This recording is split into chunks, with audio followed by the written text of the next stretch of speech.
Welcome dear students, एक बार फिर से मैं आप सभी का अपने इस ऑनलाइन प्लेटफॉर्म में स्वागत करता हूं। आज हम पूर्ण संख्याओं पर आधारित चार प्रमुख संक्रियाओं के बारे में पढ़ने जा रहे हैं। फंडामेंटल ऑपरेशंस का मतलब होता है प्रमुख संक्रियाएं, है ना।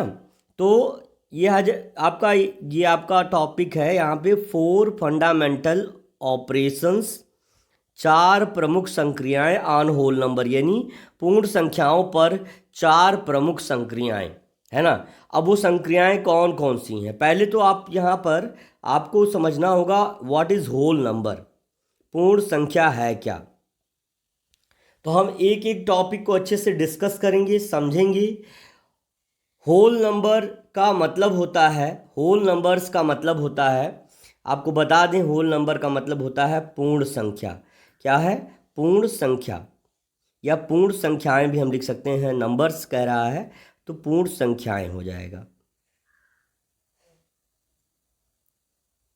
पूर्ण संख्याएं। तो चलिए अगला हम ध्यान से देखते हैं इन सभी चीज़ों को।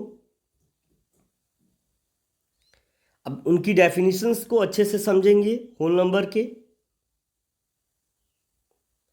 देखिए लिखा है ऑल नेचुरल नंबर्स, है ना, टुगेदर विद जीरो। याद रखिए, थोड़ा सा अच्छे से हम वो करें, all natural numbers together with zero, है ना। क्या है? आर कार्ड थोड़ा सा तिरछा लिखा है, इसलिए ये जो इस तरह से हो रहा है। तो हम इस तरह से करेंगे, ऑल नेचुरल नंबर्स, सभी प्राकृतिक संख्या। याद रखिए कि प्राकृतिक संख्याएं एक से लेकर के, यानी फ्रॉम वन टू इनफाइनाइट होती हैं, एक से लेकर अनंत तक होती हैं।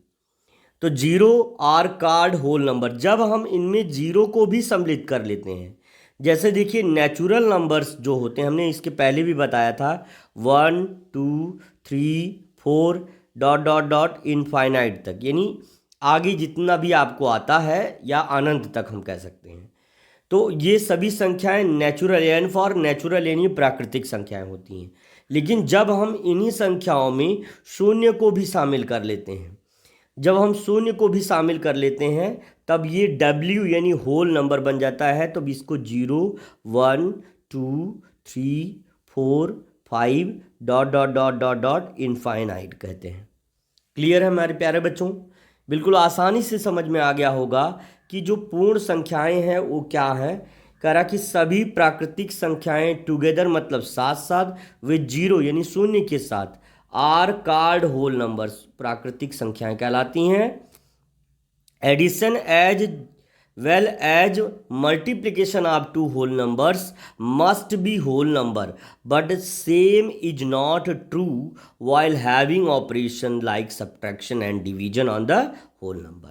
ध्यान से सुनिएगा बात को, ये क्या कह रहा है, ध्यान से सुनिए बात को। कह रहा है addition as well as multiplication, मतलब जोड़, यानी एडिशन धन का काम करना, है ना, एंड मल्टीप्लिकेशन, चाहे आप जोड़ करें और चाहे आप गुणा करें, ये दोनों क्या है, two whole numbers must be whole number. या जब दो पूर्ण संख्याओं को, जैसे जीरो में अगर हम टू ऐड कर दें तो टू आएगा, और अगर हम मान लीजिए जीरो में 5 से मल्टीप्लाई कर दें तो भी क्या हो जाएगा, जीरो हो जाएगा। या हम 7 में 9 से मल्टीप्लाई कर दें तो कितना हो जाएगा, 63 हो जाएगा। कहने का अभिप्राय क्या है?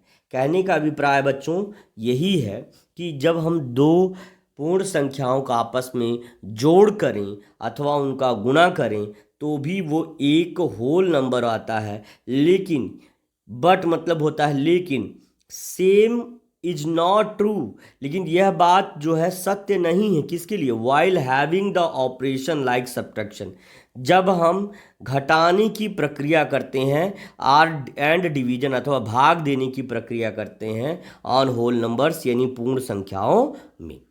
चलिए अगला है, आपको समझ में आ गया होगा, नहीं आएगा आप पूछ सकते हैं। अब फंडामेंटल ऑपरेशंस जो है, यानी पूर्ण संख्याओं की जो संक्रियाएं हैं, उन पर जो हम चर्चा करेंगे, है ना, फंडामेंटल ऑपरेशंस के बारे में। अब क्लोजर लॉ, क्लोजर लॉ क्या है? Closure law for addition, closure law for multiplication, है ना। तो इसका मतलब होता है, क्लोजर लॉ का मतलब होता है कि जब किन्हीं दो पूर्ण संख्याओं को जोड़ा जाए अथवा उनका आपस में गुणा किया जाए तो बेटा क्या आएगा, तो एक पूर्ण संख्या ही आएगी। जब दो किसी पूर्ण संख्या को जोड़ा जाए अथवा उनका गुणा किया जाए तो जो आएगा वो एक होल नंबर ही आएगा, पूर्ण नंबर ही आएगा, यानी 0 टू इनफाइनाइट, यानी 0 से लेकर के, है ना, 0 से लेकर के 1 2 3, है ना,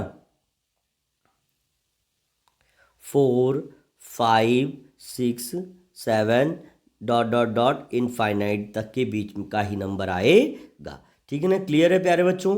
ठीक है, चलिए अब आपको एक प्रॉपर्टी के बारे में पता चल गया। Closure property are the property in which when we add two whole numbers we get sum as a whole number, when we multiply two whole number we get, है ना, product as a whole number. Is that clear everyone? बहुत आसान है बेटा। चलते हैं अगले topic पर। लिखा है कम्यूटेटिव प्रॉपर्टी या कम्यूटेटिव, इसको हम कह सकते हैं क्रम विनिमय नियम। इसको हम बेटा क्या कहते हैं? Commutative property. एक क्लोजर प्रॉपर्टी आप जान गए। अब कम्यूटेटिव प्रॉपर्टी की हिंदी मीनिंग होती है क्रम, है ना, विनिमय नियम।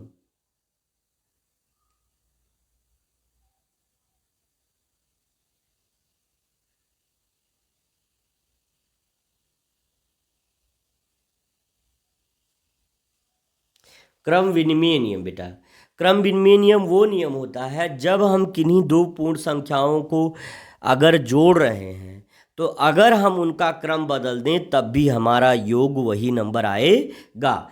जैसे अगर हम बात करें 2 + 3 = 3 + 2, और अगर बात करें इक्वल तुम्हारा आ जाएगा 5 ही आएगा।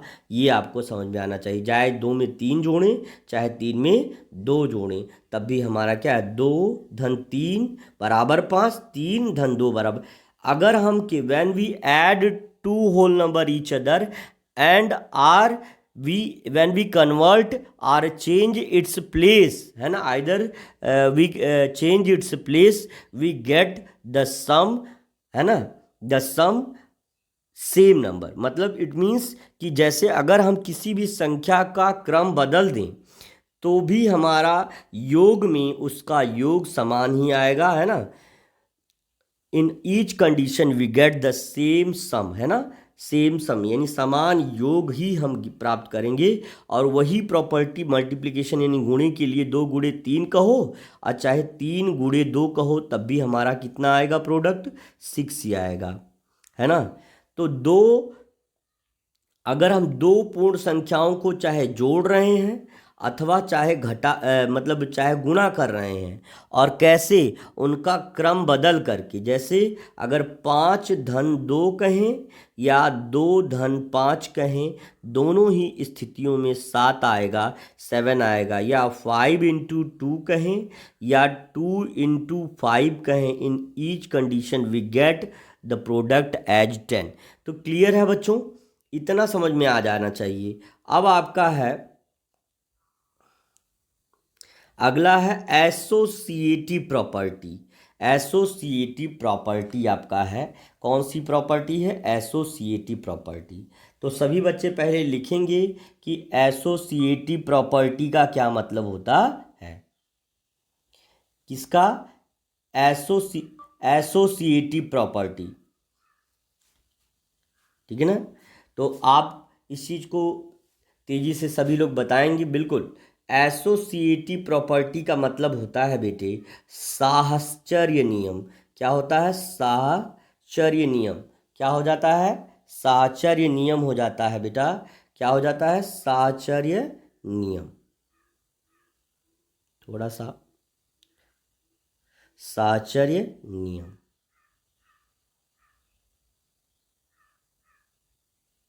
साहचर्य नियम।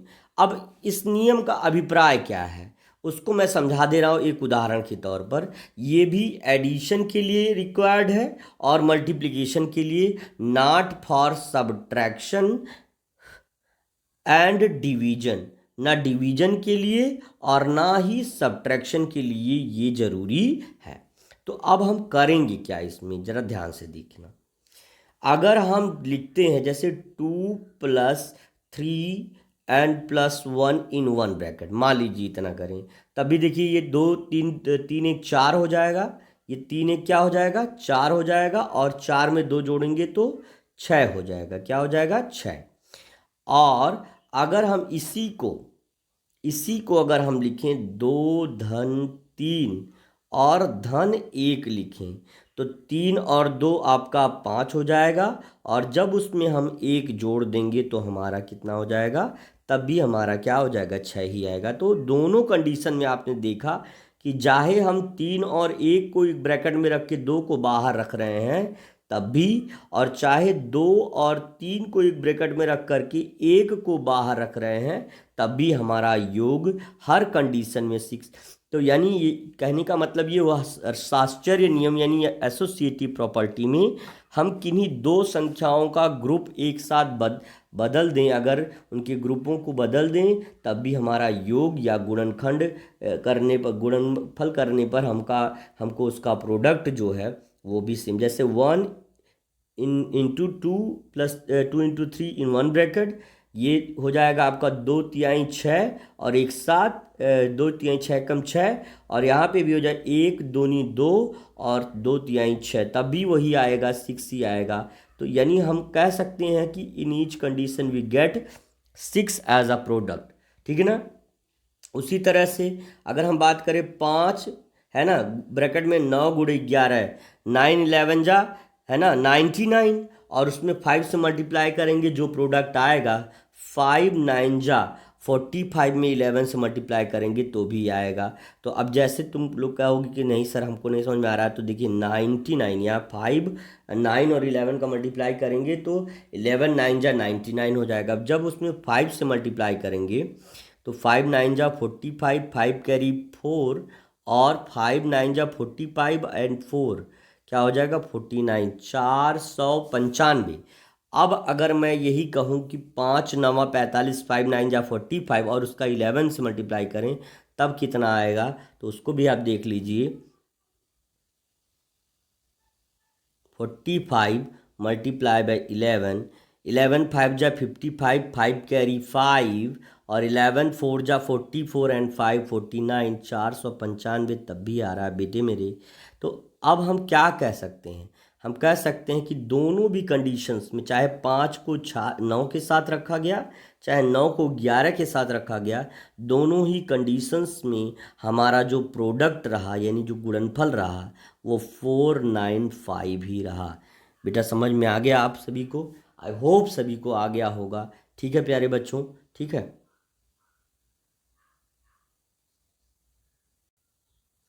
देखिए अगली आइडेंटिटी आपके सामने ये है, अगली आइडेंटिटी है कि डिस्ट्रीब्यूटिव लॉ। इसका अभिप्राय क्या होता है, वितरक नियम। इसका अभिप्राय होता है वितरक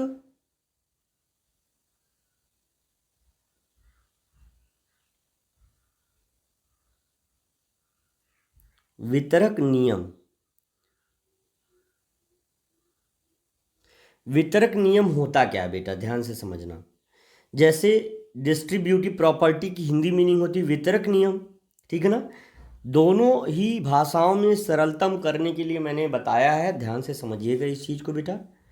जैसे मान लीजिए अगर हम कहें 5 गुणे है ना 5 मल्टीप्लाई बाय 3+2 है ना, तो इसको हम एक और तरीके से लिख सकते हैं। इसका अभिप्राय क्या हुआ, इसका मीन्स क्या हुआ, इसका सेंस क्या हुआ, आपको समझना होगा। इसका अभिप्राय ये हुआ कि 5 का एक बार 3 से गुणा है, और धन एक बार 5 का 2 से गुणा है, और दोनों का जो योग आएगा, तो देखिए अब हम इसको क्या लिख सकते हैं, इसको हम लिख सकते हैं 5 गुणे 3, यानी इसका अभिप्राय हुआ 5 गुणे 3, और प्लस कर लेंगे। यानी आप देखिए यहाँ पर आप ध्यान से देखिए लिखा है 5 गुणे 3 धन 2 इन वन ब्रैकेट, यानी एक ब्रैकेट में 3+2 लिखा है। इसका मीन्स हुआ कि एक बार 5 का 3 में मल्टीप्लिकेशन है और प्लस एक बार 5 का 2 में मल्टीप्लिकेशन है। तो 5 3 जा 15 और 5 2 जा 10 बराबर आपका क्या हो जाएगा, बराबर आपका हो जाएगा 5 3 जा 15 और 5 2 जा 10, यानी 15 और प्लस 10 क्या हो जाएगा, प्लस 10 बराबर आपका हो जाएगा 25, है ना, 25 हो जाएगा। तो अब हम दूसरे तरीके से लगा रहे हैं इसी को। क्या हमारा नियम सही है? इस चीज़ को देखिए, 3 और 2 5, यहाँ पर हो जाएगा 5 और इनटू है इसके बीच में, यहाँ भी लिखेंगे 5 और 5 5 जा 25, 5 5 जा कितना हो जाएगा 25। तो दोनों ही तरीकों से आपने समझा कि क्या है हमारा प्रोडक्ट, हमारा जो आ रहा है वो 25 आ रहा है। इसीलिए इस नियम को वितरक नियम कहते हैं। पहले ये दोनों एक साथ थे, फिर एक बार 4 को 2 के साथ, एक बार 5 को 2 के साथ कर दिए, यही वितरण किया मैंने, तो यानी ये हो गया वितरक नियम। तो देखिए 2 गुणे 4 धन 5 बराबर 2 गुणे 4 हम लिख सकते हैं, इसको 2 गुणे 5 लिख सकते हैं। तो यहाँ पर हो जाएगा 2 गुणे 4 8 धन 2 पच्चे 10 बराबर 18। और अगर हम इतने को ही हल कर दें तो 5 और 4 हो जाएगा 9, और जब 9 में 2 से गुणा करेंगे तो कितना होगा 18।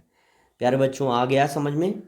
आसान तरीका है बेटा। उसी तरह यहाँ भी है 11 + 7 और इंटू 5, 11 और 7 18 पच्चे 90, यहाँ पे हम लिख सकते हैं, या 11 पच्चे 55 और 7 पच्चे 35, दोनों को जोड़ देंगे तब भी 90 आएगा, है ना बेटा? समझ में आ गया होगा कि देखिए वितरक नियम क्या है, अगर दो संख्याओं को एक साथ जोड़ करके किसी तीसरी संख्या से गुणा किया जाए तो हम उसको लिख सकते हैं तीसरी संख्या गुणे पहली संख्या, या पहली संख्या गुणे तीसरी संख्या, अथवा दूसरी संख्या गुणे तीसरी संख्या लिख सकते हैं।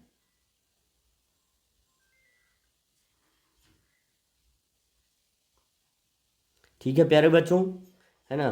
बीच में डिस्टरबेंस के लिए खेद है ना? ठीक है, इस चीज़ को आप जो है नोट डाउन कर लीजिए, ठीक। अब अगला आपका है आइडेंटिटी एलिमेंट। अगला क्या है? आइडेंटिटी। क्या है? आइडेंटिटी एलिमेंट है। अब आपको पहचान करना है ना, पहचान करना है, पहचान कर। देखिए अगला है आइडेंटिटी एलिमेंट। तो आइडेंटिटी एलिमेंट का क्या अभिप्राय है? आइडेंटिटी एलिमेंट का मतलब होता है पहचान तत्व।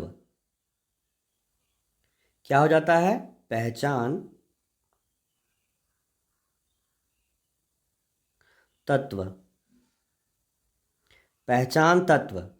अच्छा, अब पहचान तत्व का क्या अभिप्राय है?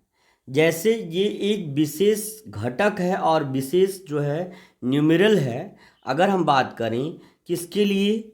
एडिशन के लिए। क्यों? क्योंकि किसी भी संख्या में यदि एक शून्य जोड़ेंगे, किसी भी संख्या में यदि शून्य जोड़ेंगे तो आपको इतना समझना होगा कि किसी भी संख्या में यदि शून्य जोड़ेंगे तो वही संख्या एज अ सम यानी योग आएगी। ये आपको समझना होगा। इसीलिए 0 is the identity element for addition. योग के लिए क्या है? शून्य एक पहचान तत्व है। इसका अभिप्राय ये हुआ कि 0 क्या है? एक आइडेंटिटी एलिमेंट है एडिशन के लिए, यानी योग के लिए, जोड़ के लिए। क्यों? क्योंकि यदि हम किसी भी संख्या में शून्य जोड़ेंगे तो उसका जो सम यानी जो योग आएगा तो वो योग वही संख्या हो जाएगी। कौन सी संख्या? वही संख्या जिस संख्या को हम शून्य में जोड़ रहे हैं। किस में जोड़ रहे हैं? 0 में। तो वही संख्या एज अ सम आ जाएगी। ठीक है, अगला है अब कह रहा 1। अब मतलब जब जोड़ रहे हैं तो वही संख्या आ जा रही है। आइडेंटिटी एलिमेंट कौन है कि जोड़े तो वही आए, और अगर गुणा करें तो भी संख्या ही आए। तो उसी तरह से आइडेंटिटी एलिमेंट 1 किसके लिए है? मल्टीप्लिकेशन यानी गुणे के लिए है, क्योंकि जब भी हम किसी भी संख्या से 1 में अगर मल्टीप्लिकेशन करते हैं तो हमारा प्रोडक्ट भी, हमारा गुणनफल भी वही संख्या, कौन संख्या? 5 आ जाता है, यानी वही संख्या आ जाएगी, यानी हमारा प्रोडक्ट भी वो संख्या। जैसे जब जीरो में अगर हम 5 को ऐड करेंगे, सपोज दैट ये एडिशन के लिए क्यों जीरो हुआ? क्योंकि 5 में यदि शून्य को जोड़ेंगे तो भी 5 आएगा, इसलिए जीरो एडिशन के लिए आइडेंटिटी एलिमेंट हुआ। और अगर 5 में 1 से गुणा यानी 1 से मल्टीप्लिकेशन करेंगे तो भी जो है 5 ही आ रहा है। क्या आ रहा है? 5 ही आ रहा है। इसीलिए जो है 1 क्या है? For the multiplication identity element है। एडिशन के लिए तो 0, लेकिन मल्टीप्लिकेशन के लिए 1, है ना? क्लियर है? तो आपको समझना होगा कि इस तरह समझिए कि योग का आइडेंटिटी एलिमेंट 0 और मल्टीप्लिकेशन का आइडेंटिटी एलिमेंट 1 है। क्यों है? क्योंकि जब भी इसमें किसी भी नंबर से को जोड़ते हैं तो वही नंबर आता है, और जब भी इसमें किसी नंबर से गुणा करते हैं तो वही नंबर आता है। That's why it will be called identity element for multiplication and this will be called identity element for addition. Understand बेटे? चलिए अगला। अब अगला है आपका प्रॉपर्टी ऑफ जीरो, यानी जीरो के गुण, जीरो की विशेषता। प्रॉपर्टी का मतलब विशेषता या गुण होता है। अब जीरो के क्या गुण हैं इनको आपको समझना होगा। When zero is added or subtracted from any number, जब शून्य को किसी भी संख्या में जोड़ा अथवा घटाया जाता है, the result is the same है, या the result is the number itself, तो परिणाम वही संख्या थी। अभिप्राय क्या है कि यदि शून्य को 5 में जोड़ा जाए तो 5 आएगा, और अगर करा है 5 में से अगर शून्य को घटाया जाए तो भी 5 आएगा। कहने का अभिप्राय क्या है? शून्य जो है, प्रॉपर्टी ऑफ जीरो क्या है कि जब शून्य को किसी में जोड़ा जाए, किसी में जोड़ा जाए अथवा शून्य को किसी भी संख्या में से घटाया जाए तो भी जो परिणाम आएगा, यानी जो डिफरेंस आएगा वो भी 5 होगा, और जो सम आएगा वो भी 5 हो जाएगा। आपको आ जाना चाहिए। जैसे उदाहरण के तौर पर 4 में, ध्यान से सुनिएगा, 4 में 0 को ऐड किए हैं तो 4 आया है, और जब हम, है ना, 4 में से 0 घटाते तो भी 4 ही आता। अब जैसे 6 में से 0 लेस किए हैं तो 6 आया है। उसी तरह से 18 में 0 ऐड किए हैं तो 18 आया है, और 24 में 0 सब्ट्रैक्ट किए हैं तो 24 आया है। बेटा समझ में आ गया होगा, है ना, कि यानी किसी भी संख्या को शून्य में जोड़ने अथवा किसी संख्या में से शून्य को घटाने पर, है ना, जो भी उत्तर आता है, जो रिजल्ट आता है, जो आंसर आता है, वही संख्या हो जाती है। बहुत सारे उदाहरणों को हम समझ गए।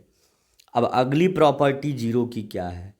प्रोडक्ट ऑफ, ध्यान से समझिएगा, product of any whole number and zero is zero.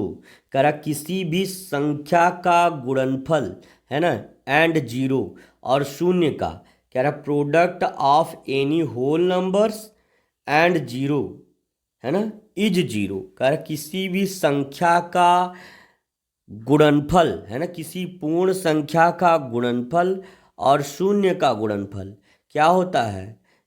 कह रहा है product of any whole number and zero is क्या हो जाएगा? जीरो।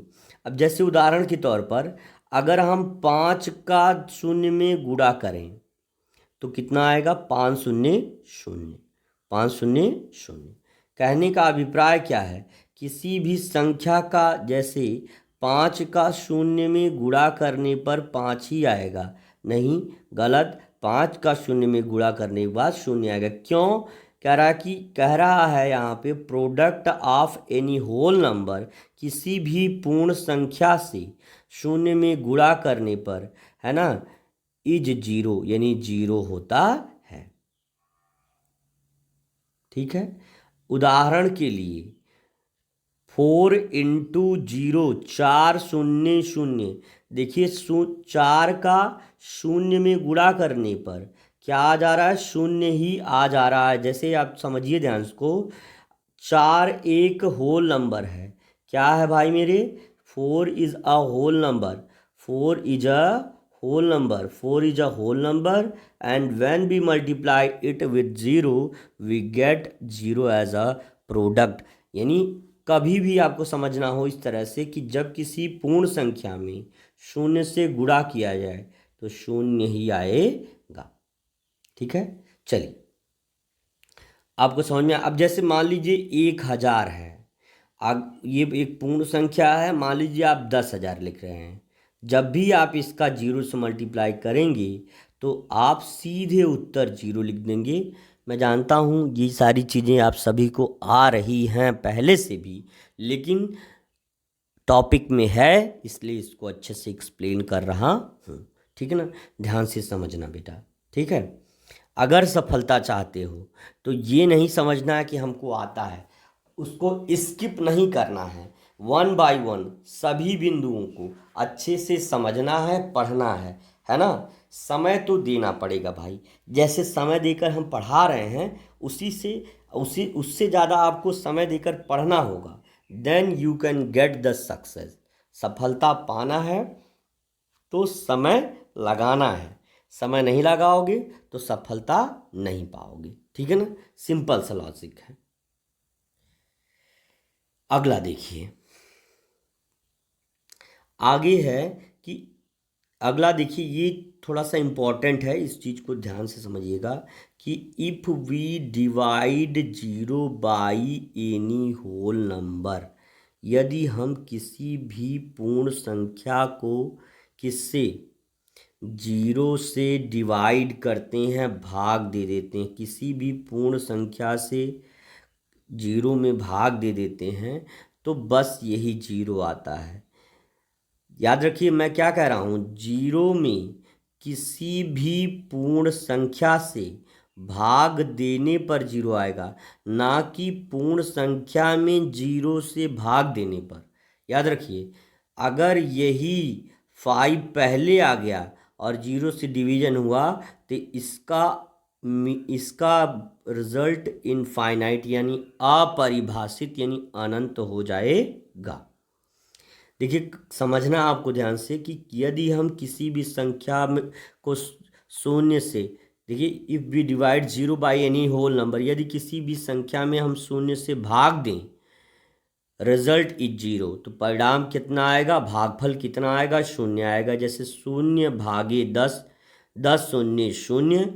और अगला है 0 में 4 से डिवीजन किए तो 4 जीरोइयाँ 0, यानी 4 जीरो जा 0। क्लियर है बच्चों, ये आपका प्रोडक्ट क्वेश्चन आ जाएगा। तो समझ में आ गया होगा कि जब किसी भी 0 में किसी भी संख्या से भाग दिया जाए तो कोसेंट भी, भागफल भी शून्य ही आएगा। यदि किसी भी संख्या में किसी भी संख्या से भाग दिया जाए तो भागफल कितना आएगा, शून्य ही आएगा। चलिए अगला देखते हैं। अब अगला है if the power of any number, बस ये देखिए पावर मतलब होता है घात, याद रखिएगा पावर का मतलब होता है घात।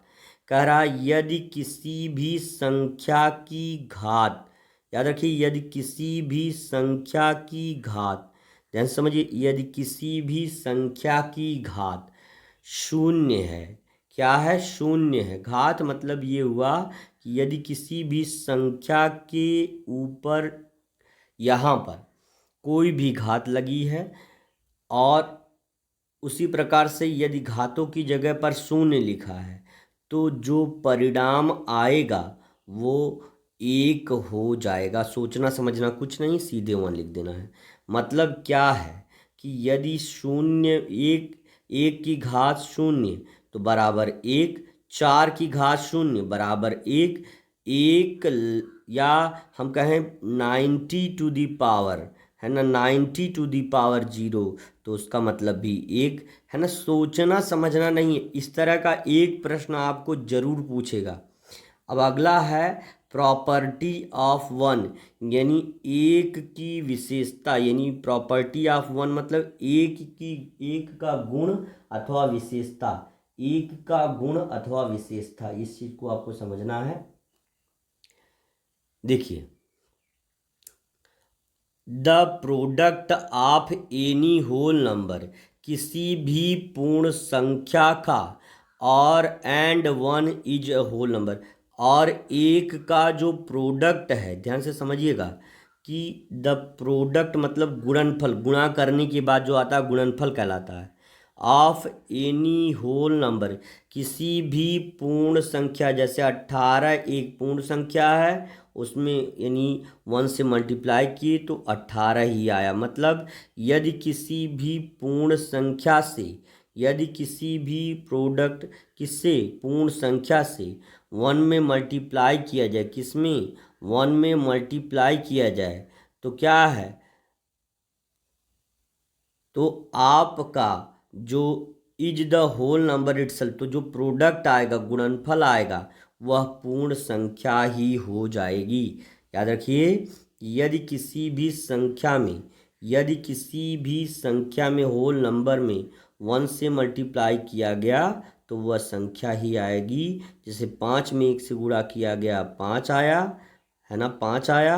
जैसे 1 बचे 5, या 5 एकम 5, 18, या 1 18, हम 18, या 18 एकम 18, 18 वन जा 18। बेटा हर पॉइंट को हम अच्छे से डिस्क्राइब कर रहे हैं, अच्छे से समझ में आ जाना चाहिए, ठीक है ना। अब हम चलते हैं टेस्ट ऑफ डिविजिबिलिटी। अब थोड़ा सा हम डिविजिबिलिटी पर चलते हैं, यानी डिविजिबिलिटी का क्या अभिप्राय है, विभाज्यता का नियम या विभाज्यता की जांच अगर हम कहना चाहें तो विभाज्यता की जांच पर हम चलेंगे आज। चलिए टेस्ट ऑफ डिविजिबिलिटी हम देख लेते हैं एक बार। विभाज्यता की जांच कहने का अभिप्राय क्या है कि यदि हम किसी भी संख्या में, अगर हम किसी संख्या से भाग दे दे रहे हैं तो किस तरह से वो संख्या उससे विभाज्य हो जाएगी, और विभाज्य होगी भी कि नहीं होगी, ये चीज़ आपको जांचना है।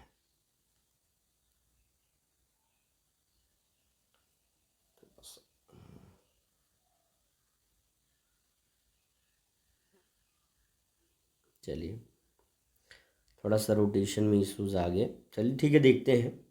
अगला है, देखिए इसको पढ़िएगा ध्यान से, टेस्ट ऑफ डिविजिबिलिटी।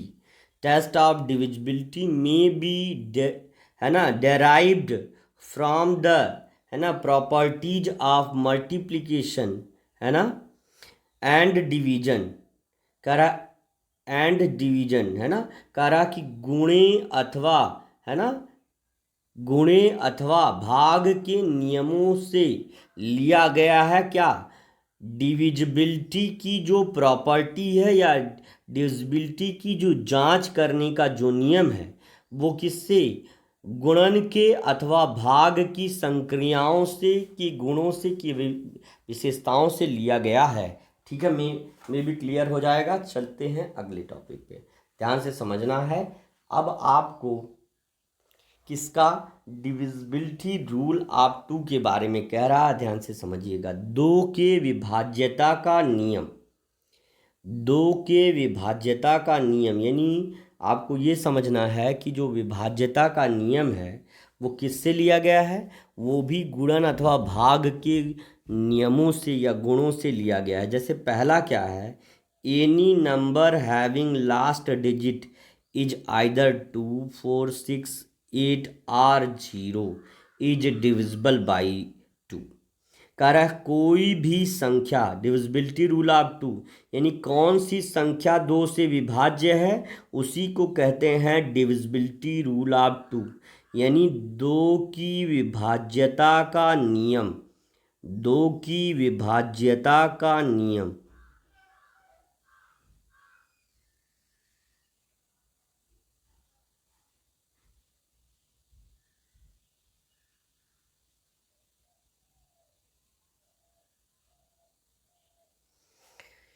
दो की विभाज्यता का नियम। अब इसका मतलब क्या है कि इस नियम के अंतर्गत हम ऐसे संख्याओं के बारे में पढ़ेंगे जो दो के पहाड़े में आती हैं अथवा जिनमें दो से आसानी से भाग किया जा सकता है। यानी आसानी से वे संख्याएं दो से विभाजित हो सकती हैं। ऐसी संख्याओं के बारे में अभी हम आपको बताने जा रहे हैं। चलिए,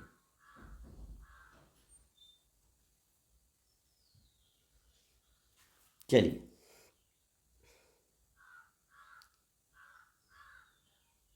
लिखा है कि any number having, any number कोई संख्या, हैविंग मतलब जिसके पास, लास्ट डिजिट यानी आखिरी के अंक, इज आइदर या तो 2 4 6 8 2 4 6 8 हो, आर यानी अथवा 0 हो यानी 0 हो, इज डिविजिबल बाई 2 वो दो के पहाड़े में आती है अथवा दो से विभाज्य हो जाती है। उदाहरण के लिए कि यदि जैसे मैं 10 लिख रहा हूं, लास्ट में क्या आ रहा है, 0।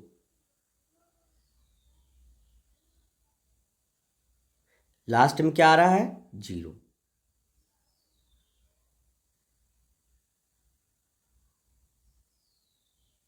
लास्ट में क्या आ रहा है, 0। अगर हम बात करें 12 की तो लास्ट में क्या आ रहा है, 2।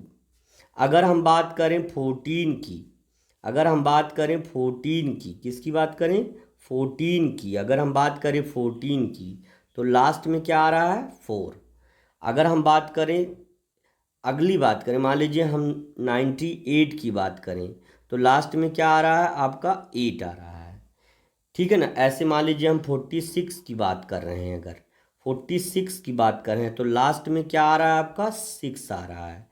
तो कहने का मतलब ऐसी संख्याएं, ऐसी संख्याएं जिनके आखिरी के अंक, जैसे समझिए ऐसी संख्याएं जिनके आखिरी के अंक, लास्ट डिजिट, चाहे 2 हों, 6 हों, 0 हो, 2 हो, 6 हो, 4 हो, 8 हो, यानी 2 हो, 4 हो, 6 हो, 8 हो, है ना।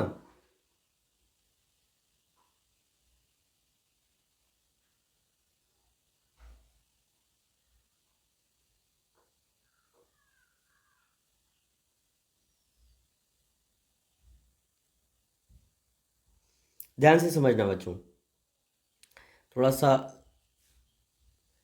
देखिए। कर एनी नंबर कोई संख्या, हैविंग लास्ट डिजिट जिसके आखिरी के अंक, जैसे 5 7 9 2 3 0। अब हमको सबसे नहीं मतलब है, हमको लास्ट की डिजिट से मतलब है। कौन सी डिजिट, लास्ट की। लास्ट में 0 है, दो से विभाज्य है, पूरी संख्या दो से विभाज्य है, खत्म। इतना आसान। किसी भी संख्या के आखिरी के अंक को देखना है।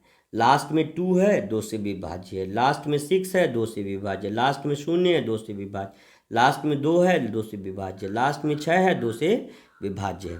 कोई भी संख्या जिसके आखिरी के अंक, आखिरी के अंक क्या हो, 2 हो, 4 हो, 6 हो अथवा 8 हो, ऐसी संख्याएं दो से यानी दो के पहाड़े में आ जाएंगी, दो से विभाजित हो जाएंगे। अब उदाहरण के लिए उदाहरण देख लो।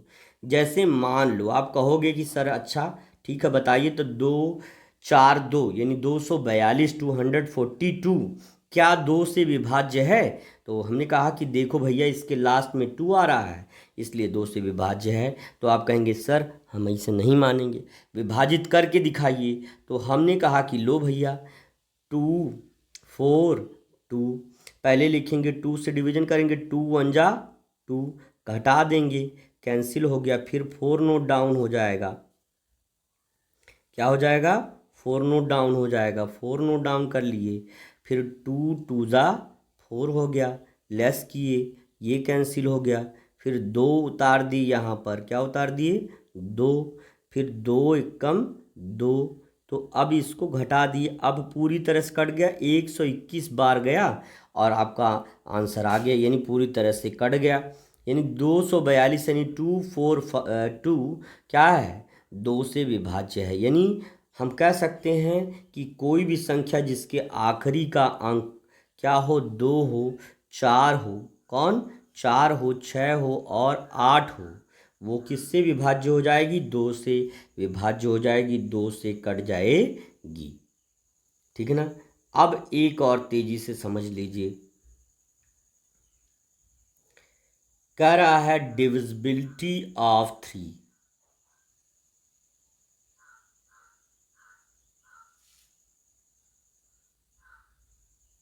Divisibility of 3।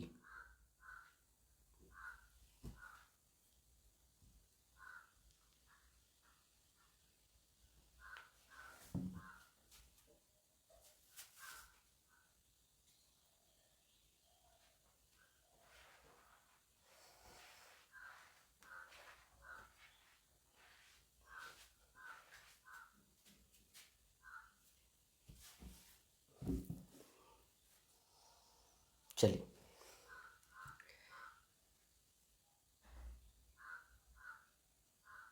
डिविजिबिलिटी ऑफ 3 यानी 3 के विभाज्यता का नियम। 3 के विभाज्यता का नियम, ऐसी संख्याएं जो 3 से विभाज्य हो जाएंगी। तो क्या है नियम की, कैसे पता चलेगा कि कौन सी संख्या वो 3 से डेफिनेटली डिविजिबल हो जाएगी, ये आपको पता लगाना है। तो अब आप नियम पढ़ेंगे, नियम पढ़ेंगे तो आपको क्लियर हो जाएगा। कह रहा if the sum of the digits, यदि अंकों का योग ऑफ ए नंबर, यदि किसी भी संख्या के अंकों का योग is divisible by the number, यदि किसी संख्या के अंकों का योग संख्या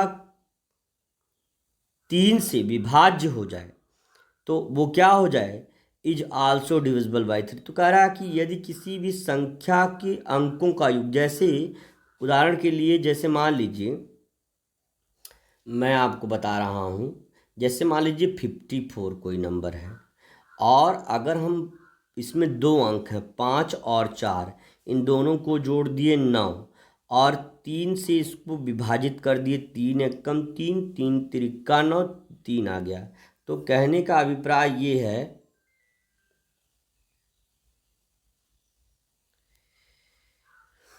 बीच बीच में फ़ोन आ जा रहा, डिस्टर्ब हो जाए।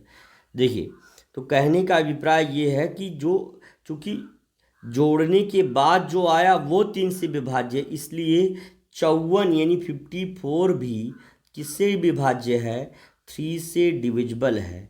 कैसे, 3 1 जा 3, 2 यहाँ गया, 3 8 जा 24, 18 3 54, 18 3 जा 54। प्यारे बच्चों समझ में आ गया। उसी तरह से अगला उदाहरण है 426।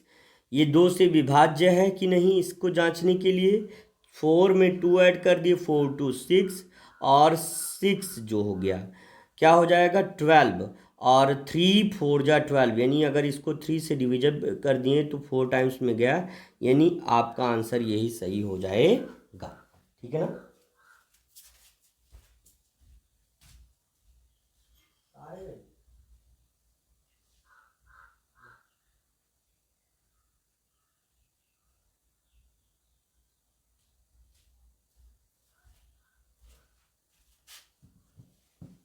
चलिए चलिए अगला देखते हैं। अब आप देखिए 12 यानी 3 4 जा 3 से डिविजिबल हो गया, तो अब तो कहेंगे क्या, तो यही कहेंगे कि जब इनका योग 3 से विभाज्य हो गया तो ये पूरी संख्या, जो पूरी संख्या यानी 426, ये भी 3 से डिविजिबल हो जाएगी। कैसे, देखिए 3 1 जा 3, 1 इधर गया, ये हो जाएगा आपका 12, है ना।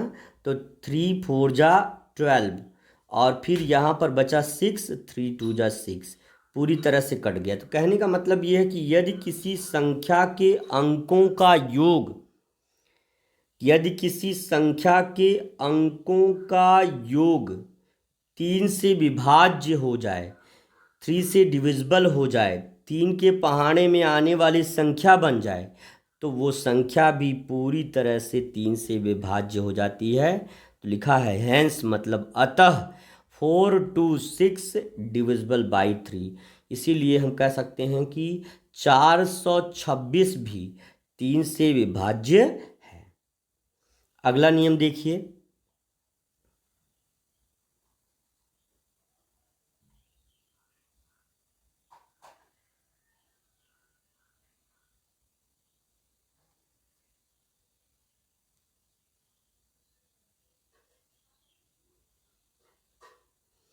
अगली संख्या है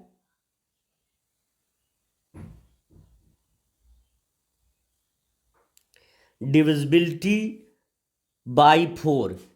जो संख्या 4 से विभाज्य, कैसे पता करेंगे कि कौन सी संख्या 4 से कट जाएगी, पूरी तरह से विभाजित हो जाएगी, पूरी तरह से 4 से रिड्यूज हो जाएगी, ये हम कैसे पता करेंगे। देखिए, if the last 2 digits of a number are divisible by 4, यदि किसी संख्या के आखिरी के 2 अंक, आखिरी के 2 अंक, आखिरी के 2 अंक, आखिरी के यानी लास्ट की 2 डिजिट्स, इफ द लास्ट, यानी ध्यान समझिए, if the last 2 digit of a number, यदि किसी संख्या के आखिरी के 2 अंक आर डिविजिबल बाई 4, 4 से विभाज्य हैं, the number is divisible by 4, तो संख्या 4 से विभाज्य हो जाएगी। ठीक है ना। अगला है द नंबर हैविंग 2, है ना, or more zeros at the end also divisible by 4, और कह रहा है कि जिस संख्या के आखिरी में 2 अथवा 2 से ज़्यादा शून्य हो, वो भी 4 से पूरी तरह से विभाजित हो जाएगी, 4 से कट जाएगी। उदाहरण के तौर पर अगर आप देखना चाहें, जैसे मान लीजिए 100 है ना, वो भी 4 से कट जाएगा। कैसे? 4 एकम 4, 4 दूनी 8, 2 इधर जाएगा, 4 पच्चे 20। मान लीजिए अगर हम कहें, मान लीजिए हम कहें, कितना कहें, अगर हम 200 कह रहे हैं, तो इसको देखिए 4 से काट देंगे, 4 एकम 4, 4 पच्चे 20, 4 शून्य शून्य, 50 बार में जाएगा। कहने का अभिप्राय है क्या बेटा? बार बार फोन,